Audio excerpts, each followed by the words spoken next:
Pour ce deuxième podcast, nous allons vous raconter l'histoire d'une plante qui a économiquement et socialement bouleversé notre territoire pendant plusieurs siècles. Vous ne me croyez pas ? Alors écoutez bien l'histoire qui va suivre.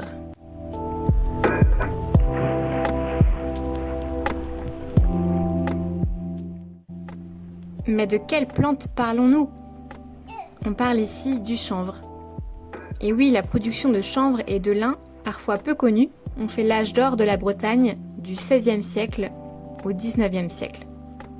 Cette activité a eu un impact fort sur le domaine économique, sur la vie sociale, mais aussi sur le milieu artistique de cette époque. Alors oui, le nom latin du chanvre est bien cannabis. Cependant, on distingue le chanvre récréatif du chanvre industriel.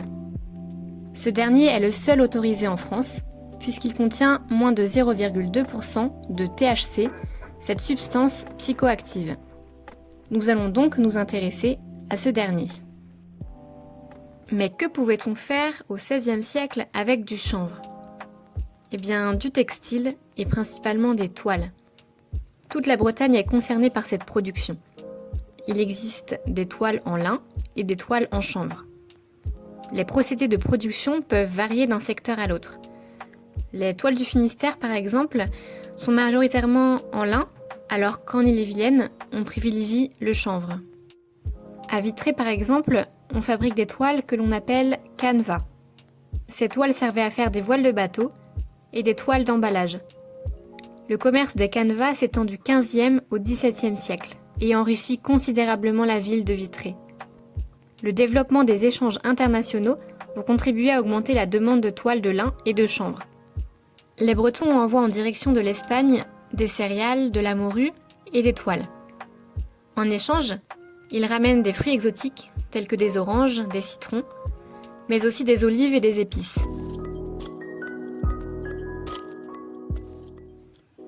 Au début du XVIIe siècle, un tisserand sans doute de Noyelles-sur-Vilaine met en place une nouvelle technique de tissage qui permet de renforcer la solidité de la toile sans l'alourdir. Il va utiliser des fils plus fins, mais va les doubler, voire les tripler. La noyale était née. Les noyales font la richesse du territoire au XVIIe et XVIIIe siècle. De très nombreux ateliers de tisserands ont vu le jour dans nos communes. En 1824, une manufacture s'installe à Châteaugiron. Elle emploie de la main-d'œuvre locale et du chanvre local. Au milieu du XIXe siècle, le déclin de l'industrie toilière est en marche. Le développement des navires à vapeur va entraîner une baisse des commandes. On n'a alors plus besoin de voiles pour les bateaux. Et c'était l'unique débouché pour les noyales.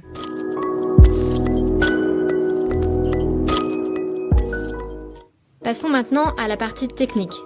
Comment concrètement on transforme la plante en textile ?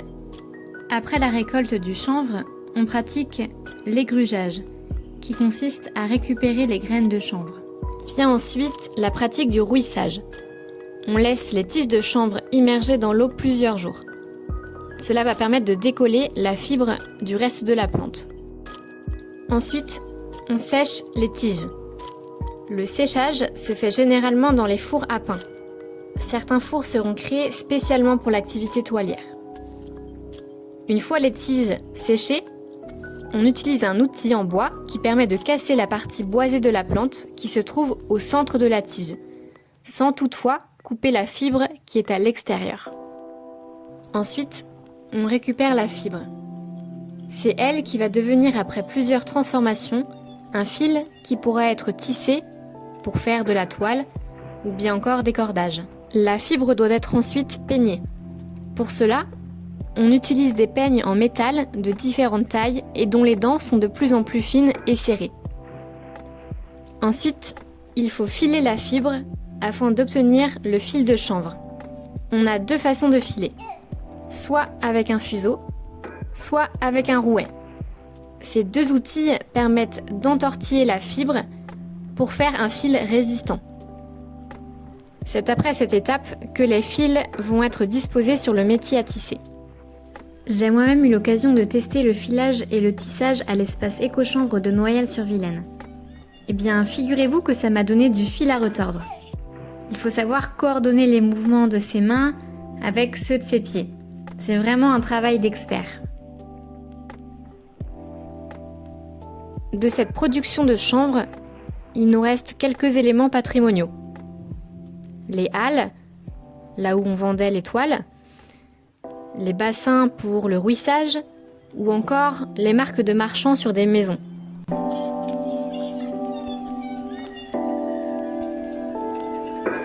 Aujourd'hui, le chanvre industriel revient à la pointe de la tendance. On l'utilise par exemple dans l'industrie, dans l'alimentaire, dans les cosmétiques ou encore dans le bâtiment. C'est un isolant extrêmement efficace. Le chanvre a des vertus et des propriétés que peu de personnes connaissent. Si vous voulez en savoir plus sur l'histoire du chanvre, sur la vie des tisserands ou encore sur les utilisations modernes du chanvre, l'Office de tourisme organise des visites guidées à l'espace éco-chanvre de Noyelles-sur-Vilaine. N'hésitez pas à nous demander des informations.